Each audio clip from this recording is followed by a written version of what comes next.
Hey guys, my name is Jack Wells, and I've been playing guitar for about 8 years. Today, I wanted to take some time and talk to you about the awesome world of guitar.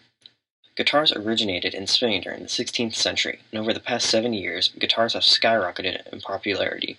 While acoustic guitars have been around for their guitar's entire existence, electric guitars, which are my personal favorite, have only been around for about 85 years. The first electrically amplified guitars were called hollow body guitars. They are like the guitars that you see in pictures and movies from pretty much any time around the 30s to 40s.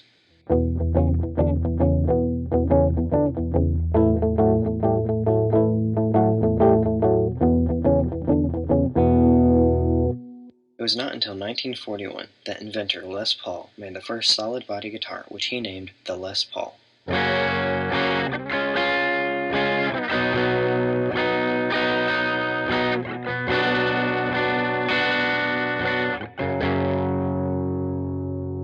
In 1950, Leo Fender started making solid body guitars too.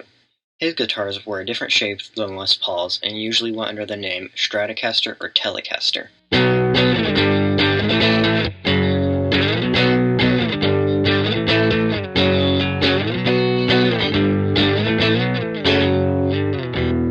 Guitar became even more mainstream starting in the 1960s with rival bands like the Beatles and Rolling Stones. Its popularity was also furthered by more hard rock or psychedelic bands like Led Zeppelin and Jimi Hendrix.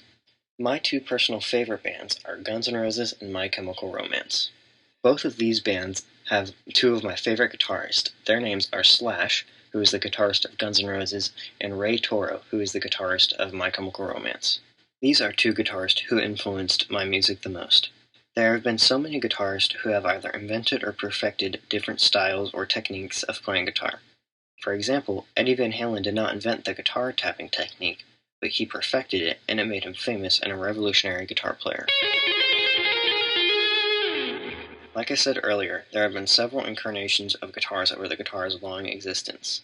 After hollow body guitars, solid body guitars became the norm for almost all electric guitar players.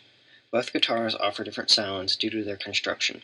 My favorite guitar model would probably be the Les Paul guitar because it is the guitar used by my two most favorite guitar players, Slash and Ray Toro. There's a seemingly infinite number of guitar playing styles out there.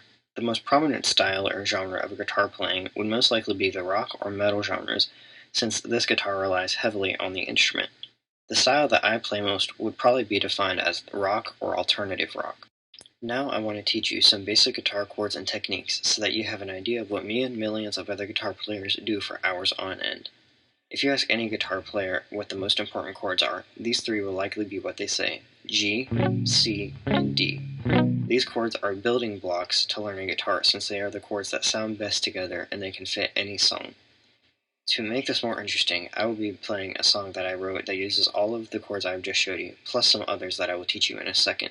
It is a great beginner song due to its simplicity, and that is why I will be showing it to you. These chords have many different variations on how to play them. For example, the G, C, and D chords can be played in many different places along the guitar fretboard in order to get different sounds. You could play a minor or sharp versions of the chords in order to get different feelings out of these chords. For example, if you play a normal D chord, it sounds happy, and if you play a D minor, it sounds sad or somber, which is perfect for songs with a dark or sad topic. The C chord is also very versatile because it can be transformed between 4 different chords and still sound good. What I mean by this is that you can switch between the C, F, A minor, and E chords, and it still sounds like you are playing a coherent song. Now that we have covered the basics of guitar playing, I can finally show you the most fun part of playing the guitar: soloing. The guitar solo started becoming more and more common in the 1950s. A guitar solo is a guitar player's voice. Soloing really gives the guitar player a chance to show how they feel and sound. This is the most beautiful part of music, when you are able to show how you really feel without the limitation of words and a universal language that every person understands. There are two main types of guitar solos: a written solo and an improvised solo. There are pros and cons to both. For written solos, you have the advantage of knowing what you're going to play before you actually play it. The con is that sometimes you overthink it and mess up. For improvised solos, you can play whatever you want as long as it is in key and sounds sincere in your playing. The con is that you have to have some experience or you will get up and play the wrong key and sound bad. Here's an example of an improvised and written solo mixed together.